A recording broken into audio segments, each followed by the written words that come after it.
I'm gonna actually film the screen too, if you don't mind. So for loop, here's the sequence, right? You turn on the from 0 to whatever, right? And then like the current timer right now is set at 3 seconds. You could change the current timer to whatever you want. Where's that? So that's how do you, Timer 1 is, or start of timeout is 3 seconds. Start sequence is 3. You could change that. and that would make it so that you would have to do the sequence faster or slower? Or yeah, basically Okay. the second, and then yeah, here the sequence timeout is 3. That's what you want. You want to change that. You change it at the top or you change it right here? You change it at the top. Okay. Where it's initialized with 3000. Okay. And then here is the start low. Basically, it's the reading. It's read like it's less than 100, Right. then it's low, and then the high is greater than 100. So you don't have to go all the way. So like how much you want to turn. Right. Start high as 500? Yeah. Okay. In the reading, for the maximum is 10.3, Right. and the low is 0. Right. And then after that, it will start the sequence, and it will be in the start mode. You see the start mode, what it does is that it turns on the engine or the ignition. And then once the ignition turn on, then it will go to the takeoff mode. And then the ignition time, you want like how long it will turn on is the start timeout. Right here. It's like the how long you want to turn the ignition for. Oh, how long you want to crank the motor? Yeah, for how long? Right. Right now it's 2.5 seconds. And that's adjustable at the top. Yeah, just below the top. Right here. Start timeout, 2.5 seconds. Gotcha. Yeah. You could change like if you like you think it's too long, then you can make it lower. Like Okay. Like that. And takeoff mode. Here is mapping the throttle. Basically, is the potentiometer input to the post width that the servo take.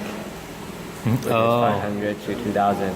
Interesting. So you could change like 0 to maybe whatever potentiometer. If you don't have like full 360 degree, you could change that to whatever 180 degree, whatever it's out. Interesting. Okay. To, So if I made it 0 and say 100, you would just Yeah. move it a tiny bit and it Yeah. would move it all the way. Yeah. Okay. If you want to change that. And then this is the code for the initial timer. So this is the code for holding for 2 seconds. The 2 seconds. Basically, so it counts for 2 seconds, right? 2 seconds for what? When you at the throttle for that long for 2 seconds. That's the code for Okay. it. And then it buzz too. High.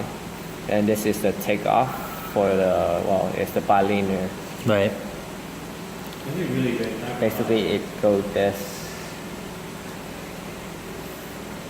If this one calculated by me photo is incremented by 0.1, like basically it's how it moves slower. Right. So I can make that number even smaller to move it slower. Or higher, you make it faster. Right. And I would change it right here, or I would change it at the top. Change it right here is 0.1. Okay. This 0.1, basically change it there. And then run mode is the same, basically just map it to this. And then that's the throttle for bilinear and that, so like the servo movement fast. And then shut down. And so we did the hot fix, we switched that into reverse, yes? There's no hot fix anymore. Oh, okay. As we fixed the code for the PPM signal. We found out what's wrong in here and then fixed it. You don't need to change this anymore. Would it work on 8 megahertz? I think it's right here 8 megahertz. You just like don't times 2 on it. Oh, so you do, how would you do it? Like comment this and comment this out. Comment this. Uh-huh. And then delete this. Oh, for okay. 8 megahertz. Okay, right in front of it. Okay, Yeah. cool.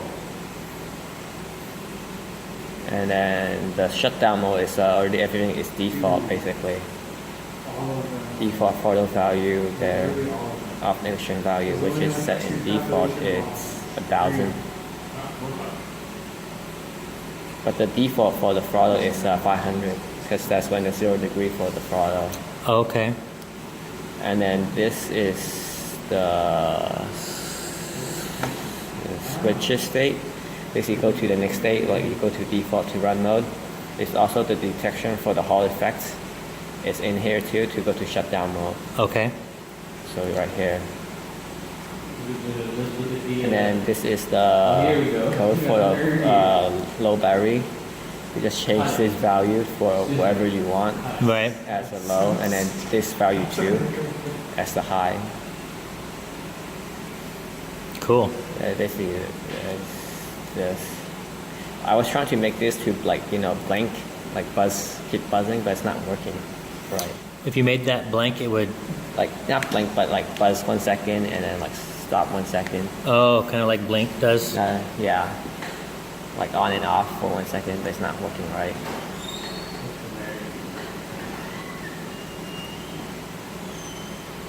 Yeah, it's not working right.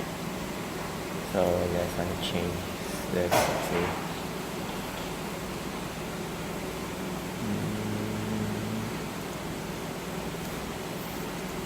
If this works. You could try upload the code to the again and see if Okay. it works. Zoom. Show me again. Okay, so So this is the Hall that they were with the Hall. Uh-huh. You see, right? If the throttle value like equal to 0, then next state equal to shutdown. okay, You could do that too. So you could have both. right. The reason why I would do that is because I might, instead of using a Hall effect, I might just use